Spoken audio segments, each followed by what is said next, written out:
one of them, I would say the most hilarious thread. And is this the one? Yeah, here it is. It relates to Shifty Schiff, Adam Schiff. I mean, this is amazing. Okay, this is the beginning of the thread. Just Adam Schiff ban request. So basically, Adam Schiff's office was behind a lot of this. They were driving the Russiagate related social media censorship campaign and putting in requests for Twitter to ban certain accounts. Which account did they want to ban? So Matt revealed last week that they wanted to ban the journalist Paul Sperry, who outed the name of the CIA official who was known as the whistleblower in Trump's first impeachment inquiry, who complained about Trump's phone call with Zelensky. So Paul Sperry outed him in Real Clear Investigation. Right. So Schiff wanted him banned, and he also wanted any content on Twitter related to a staffer on his committee. He also wanted that censored because. Yeah, go ahead, man. Yeah, you can see actually lower in this thread. There's a there's a quote about how far they went in asking for for help with this. Hang on a second, I want to find it because it's just such a crazy everything thing. Is like they'll just say anything is QAnon that they want to ban. This is QAnon related. Right. Yeah, exactly. They said it was QAnon related, and the logic that they use for that is crazy. But they asked for, among other things, like the complete suppression of any and all search results about Mr. Misko, who is one of the staffers for Schiff, and other committee staffers. So they wanted that. This tells me that they knew a lot about how Twitter's visibility filtering programs work, because they can do that. They can suppress search results. Yeah, and Twitter obeyed and said we are de-amplifying these accounts, which I'm de-amplified. I'm sure of it. If I were amplified, it's like every time John Brennan farts and coughs, he gets 80,000 likes. He's like, exactly. Donald Trump leads it. His first tweet was like, Donald Trump is the leader of a kakistocracy, and it got like 7 million likes or something. He'd never tweeted before. And now, what is the significance of this guy Misko? Like, why would Adam Schiff want to have search results about him suppressed? Well, Paul Sperry, he allegedly had the relationship with Eric Ciaramella, who was the quote unquote whistleblower in the Ukraine affair, and there were multiple tweets that came out that were basically Sperry reporting, but the Schiff's office wanted anything to do with Ciaramella and or Misko's background. Look, there's reporting that Misko has a CIA background. I haven't confirmed that myself, but that's in some of these tweets. So they were mad about that, but they were also mad about things like, you see there's a tweet there. Well, that's what I wanted to bring up. I wanted to bring up this. Yeah, go ahead. I wanted to bring up this one because this is the most hilarious aspect. So Adam Schiff basically wanted to have Twitter take down tweets by a Pete Douche parody photo of Joe Biden. Oh, okay. This is like I know. It's a funny account, Nate's Liver commentary. I follow this account. And yeah, this somehow upset Adam Schiff so much, this photo and this tweet. And it's actually animated. If you look for if you enter the tweet, the tongue kind of moves around a little bit, and it's even funnier. Which is why the people of California elected Adam Schiff to spend his time taking down tweets like this. This is a really top issue for voters. Yes. Yeah, this is taxpayer resources going to. This was they were doing this during office hours. Yeah. This is hilarious. I mean, okay, here's the request. Yeah. DNC reached out to Morning about a different tweet and the same image, but different. Yeah, but different textual context, and it's like CC'd to all of these executives. Yeah, no, it's Top like chef. every senior lawyer in the company had to deal with this. And like a lot of people have been critical of the Twitter files in this project because they think that we're quote unquote cherry picking or showing only one side of things. Just to give you an example of how this worked, like I ran searches for Yoel Roth, the lawyer Stasha Cardiel, who it turns out I think it feels like she was running the company. Like everybody seems to be deferring to her, even lawyers technically ahead of her. There was a policy director named Lauren Culbertson. So I picked all the senior officials, and then I ran a search for DNC and RNC, right?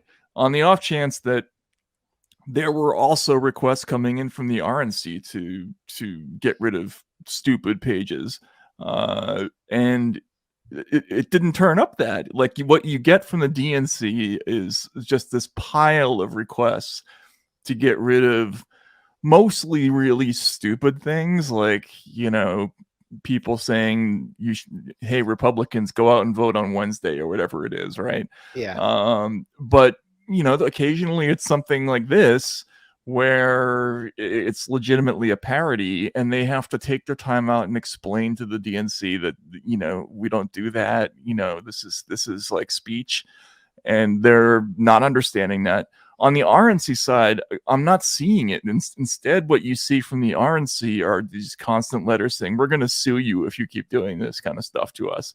So in other words, whether it's because the Republicans didn't think they would get away with it if they wrote to Twitter, or whether it's because there was a genuine difference in how they viewed this kind of thing, there just wasn't, you know, a flip side to the story where you're seeing similarly stupid stuff coming from the Republican side. Well, the Republicans can't call on their buddies inside Right. the building, like Emily Horn or whoever who used to work for the for Obama. Like, so what other option do they have? Or Jim Baker, right? Yeah, exactly. Jim Baker is the perfect example. And just really quickly, I mean, you found, was it you who found the tweet or the file demonstrating that Jim Baker was presiding over censorship and suppression requests from inside Twitter HQ? You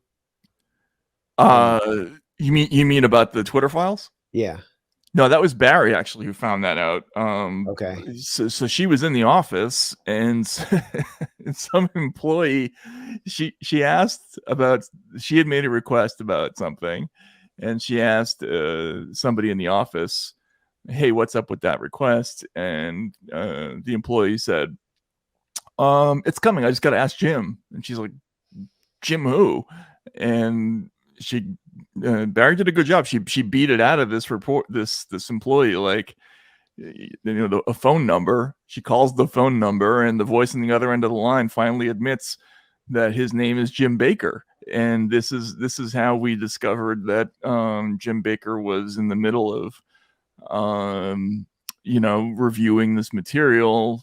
Subsequently, they accidentally sent us some other things that gave me a little bit more of a window. Like there was an outside law firm that was brought in addition to Jim Baker. So that had a whole protocol for looking at this. And but there was kind of a bloodbath after that was all found out. Let's put it and just for those who don't know, Jim Baker is not the televangelist. Who is Jim Baker? Why is it significant? He was a former senior FBI official, a lawyer who was general counsel to Russiagate. Yeah, he helped push Russiagate. He helped oversee it, and he helped spread around, for example, in the FBI, that fake claim concocted by people working with the Clinton campaign that Trump and Russia were secretly communicating through a bank server, the Alpha Bank server. He played a key role in that. And then, as the Twitter files revealed, he played a key role in recommending that Twitter block reporting on the Hunter Biden laptop story on the grounds that it could be a Russian operation, which Matt exposed in, I think, his first Twitter files thread. Yeah, he's in there basically saying, you know, we have to exercise caution, which in the bizarre upside down world of this this content moderation world really meant we have to clamp down on a legitimate news story. and cause ourselves all kinds of PR problems. That was what he meant by exercising caution. So he had no problem. He had no problem sharing with his FBI colleagues a concocted story that Trump and Russia were communicating through the Alpha Bank server. He didn't promote any caution then, but finally, when it came to factual reporting on Hunter Biden's laptop, let's exert some caution and ban it. He also testified that he was friends with David Corn, and Yes. let's not remember. So That's right.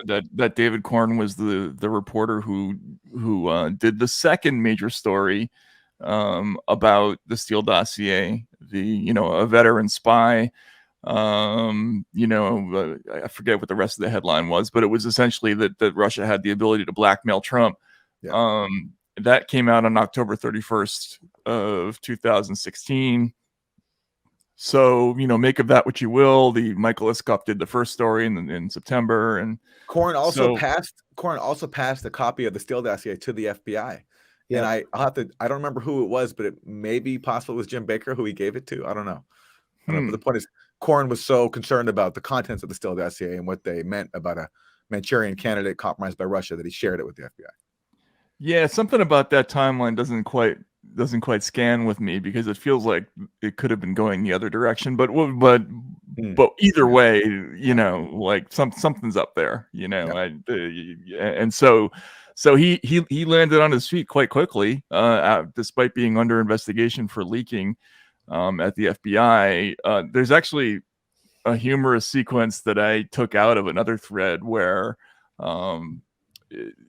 they had these industry calls with the DHS and the FBI and some other services, and you had to have a security clearance in order to be there.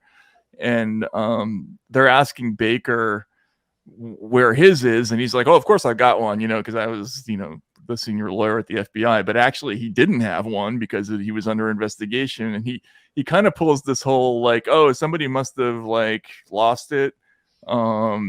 There's I'll publish it eventually. It seemed like it would have been distracting at the time, but he was basically trying to hide from his new employees that he had a security clearance revoked. Wow. Which is pretty funny.